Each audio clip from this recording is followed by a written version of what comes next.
அனைவருக்கும் வணக்கம். Welcome to Dharma academy. இன்றைக்கி நாம் இந்த வீடியோவில் என்ன பார்க்க போகிறோம் அப்படின்னா, டிஎன்பிஎஸ்சி குரூப் 4 எக்ஸாமுக்கு உண்டான டெஸ்ட் நம்பர் 63 வந்து பார்க்க போகிறோம். ஓகேங்களா? இந்த வீடியோவில் மொத்தமாக 25 கொஷின்ஸ் வந்து நான் கேட்டிருக்கேன். உங்களால் முடிஞ்சால் ஒரு 20 கொஷினுக்கு மேலே ஆன்சர் கரெக்டாக சொல்லுங்கள் பார்க்கலாம். எத்தனை கொஷினுக்கு ஆன்சர் கரெக்டாக பண்ணீங்க அப்படிங்கிறத கமெண்ட்ஸில் சொல்லுங்கள். இந்த வீடியோ பதிவு பிடிச்சிருந்தால் மறக்காமல் லைக்கை போட்டு விடுங்க. சேனலை சப்ஸ்கிரைப் பண்ணலை அப்படின்னா சப்ஸ்கிரைப் பண்ணிடுங்க. வாங்க வீடியோக்குள்ளே போகலாம். முதல் வினா, இந்தியாவின் முதல் மாநகராட்சி சென்னை எந்த ஆண்டில் தொடங்கப்பட்டது? இந்தியாவோட முதல் மாநகராட்சி சென்னை. அது எந்த வருஷம் தொடங்கப்பட்டுச்சு, மாநகராட்சியாக அறிவிக்கப்பட்டுச்சு? ஆன்சர் 1688 தான் அறிவிக்கப்பட்டுச்சு. ஓகேங்களா? மெட்ராஸ் அப்படின்னு சொல்லுவாங்க. கீழ்கண்ட எந்த நாட்டில் இரு கட்சி ஆட்சி முறை நடைமுறையில் உள்ளது? கீழ்கண்ட எந்த நாட்டில் இரு கட்சி ஆட்சி முறை நடைமுறையில் உள்ளது? ஆன்சர் இங்கிலாந்தில் தான் இரு கட்சி ஆட்சி முறை அப்படிங்கிறது நடைமுறையில் இருக்குது. ஓகேங்களா? இங்கிலாந்தில். அரசியல் அமைப்பின் கருத்தாக்கம் முதலில் தோன்றிய நாடு எது? அரசியல் அமைப்பின் கருத்தாக்கம் முதலில் தோன்றிய நாடு அமெரிக்க ஐக்கிய நாடு. அமெரிக்க ஐக்கிய நாடு. இந்தியாவின் நாடாளுமன்ற கட்டிடத்தை வடிவமைத்தவர்கள் யார்? இந்தியாவின் நாடாளுமன்ற கட்டிடத்தை வடிவமைத்தவர்கள் யார்? ஆன்சர் எட்வின் ஹெட்டேன்ஸ் அப்படிங்கிறவரும் ஹெர்பர்ட் பேக்கர் அப்படிங்கிற 2 பேர் தான் வடிவமைச்சிருக்காங்க.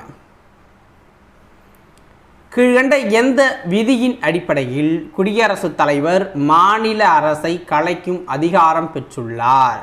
கீழ்கண்ட எந்த விதியின் அடிப்படையில் குடியரசுத் தலைவர் மாநில அரசை கலைக்கும் அதிகாரம் பெற்றிருக்கிறார் அப்படின்னா, சட்டப்பிரிவு 356 பயன்படுத்தி கலைப்பார். அடுத்தது ஒரு உரிமையோட தொடர்புடைய இன்னொரு உரிமை. ஓகேங்களா? வாக்களிக்கும் உரிமை எதனோடு தொடர்புடையது? அதோட பேஸ் என்ன அப்படின்னு கேட்குறாங்க. ஆன்சர் என்ன? அது ஒரு அரசியல் உரிமை.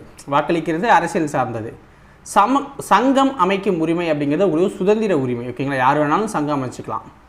பாரம்பரியத்தை பாதுகாக்கும் உரிமை பண்பாட்டு உரிமையில் உங்களுக்கு வரும். குழந்தை தொழிலாளர், ஸோ இது வந்து சுரண்டலுக்கு எதிரான உரிமையில் வரும். ஓகேங்களா? குழந்தை தொழிலாளர் வந்து சுரண்டலுக்கு எதிரான உரிமையில் வரும். வளர்ச்சி விகிதத்தின் அடிப்படையில் இலக்கை அடையாத 5 ஆண்டு திட்டம் எது? வளர்ச்சி விகிதத்தின் அடிப்படையில் இலக்கை அடையாத 5 ஆண்டு திட்டம் எது? ஆன்சர் என்ன? ஸோ 2, 3, 4 இந்த 3 5 ஆண்டு திட்டங்களையுமே இலக்கை அடையாமல் தோல்வி அடைஞ்சுது. இந்திய அரசு முதல் தொழிற்கொள்கையை வெளியே அறிவித்த ஆண்டு என்ன? இந்திய அரசு முதல் தொழிற்கொள்கையை அறிவித்த ஆண்டு 1948 ஏப்ரல் 6. 1948 ஏப்ரல் 6ஆம் தேதி. இந்தியாவில் உள்ள வரிகள் எது? இந்தியாவில் உள்ள வரிகள் அப்படிங்கிறது நேர்முகவரி மறைமுகவரி ரெண்டுமே. நேர்முகவரி மற்றும் மறைமுகவரி ரெண்டுமே. ஓகேங்களா? பண்டங்கள் மற்றும் பணிகள் வரி இந்திய பாராளுமன்றத்தில் எந்த ஆண்டு நிறைவேற்றப்பட்டது? பண்டங்கள் மற்றும் பணிகள் வரி இந்திய பாராளுமன்றத்தில் எந்த ஆண்டு நிறைவேற்றப்பட்டதுன்னா, மார்ச் 29, 2017. மார்ச் 29, 2017. கீழ்கண்டவற்றில் சரியாக பொருந்தி உள்ள இணை எது? ஜமீன்தாரி முறை, நிலச்சுவாந்தார் முறை. ஓகேங்களா? நில சுவாந்தார் முறையில் வந்துடும். மகள்வாரி முறை சொந்த சாகுபடி முறையில் வருது அப்படிங்கிறாங்க.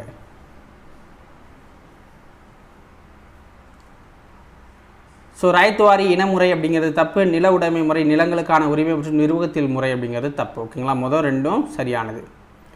பின்னல் ஆடைகளை ஏற்றுமதி செய்யும் திருப்பூரின் வேறு பெயர் என்ன? பின்னல் ஆடைகளை ஏற்றுமதி செய்யும் திருப்பூரின் வேறு பெயர் அப்படின்னா பின்னல் ஆடைகளின் நகரம் அப்படின்னு சொல்லுவாங்க. பின்னல் ஆடைகளின் நகரம் அப்படின்னா திருப்பூர்.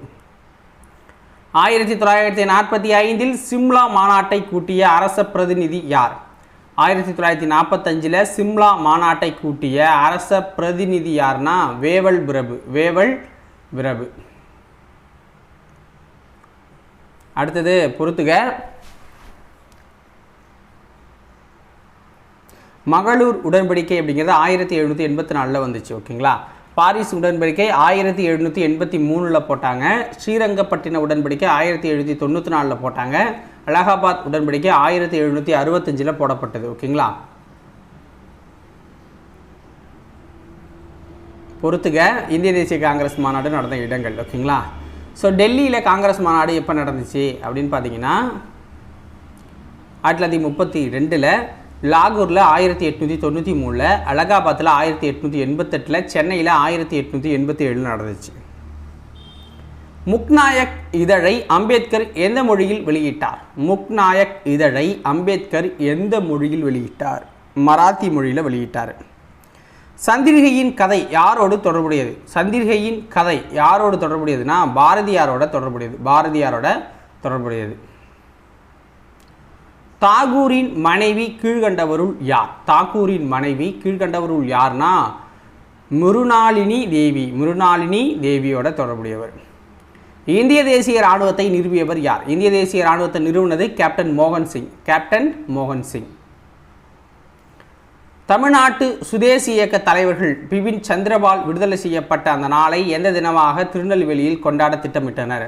தமிழ்நாட்டு சுதேசி இயக்க தலைவர்கள் பிபின் சந்திரபால் விடுதலை செய்யப்பட்ட அந்த நாளை எந்த தினமாக திருநெல்வேலியில் கொண்டாட திட்டமிட்டாங்க அப்படின்னா சுதேசி தினமாக கொண்டாட திட்டமிட்டாங்க. கல்லாதவர்களை வள்ளுவர் எதனுடன் ஒப்பிடுகிறார்? விலங்கோட ஒப்பிடுறாரு. என்றும் உரியர் பிறருக்கு என்று வள்ளுவர் யாரை குறிப்பிடுகிறார்? என்றும் உரியர் பிறருக்கு என்று வள்ளுவர் குறிப்பிடுவது அன்புடையாரை குறிப்பிடுறாரு. புத்தேன் உலக வாழ்க்கையை யார் உறுதியாக வாழ்வார் என்று வள்ளுவர் குறிப்பிடுகிறார்? ஆன்சர் திருடாதார சொல்றாரு. பலகற்றும் கல்லறிவிலாதார் எனும் வள்ளுவர் யாரை குறிப்பிடுகிறார் என வள்ளுவர் யாரை பலகற்றும் கல்லாறிவில்லாதவர் அப்படின்னு யாரை சொல்றாருன்னா உலகியலோடு வாழாதார சொல்றாரு. பொருளில்லாரை எல்லாரும் எவ்வாறு கருதுவர் என்று வள்ளுவர் குறிப்பிடுகின்றார்? பொருளில்லாரை எல்லாரும் எவ்வாறு கருதுவர் என்று வள்ளுவர் குறிப்பிடுகிறார்னா எள்ளுவரை குறிப்பிடுறாரு. ஓகேவா? ஸோ இதோட இந்த வீடியோ பதிவு முடியுது. உங்களுக்கு பிடிச்சிருந்தா ஒரு லைக்கை போட்டு விடுங்க. நாளைக்கு வேறு ஒரு வீடியோ பதிவில் உங்களை சந்திக்கிறேன். நன்றி, வணக்கம்.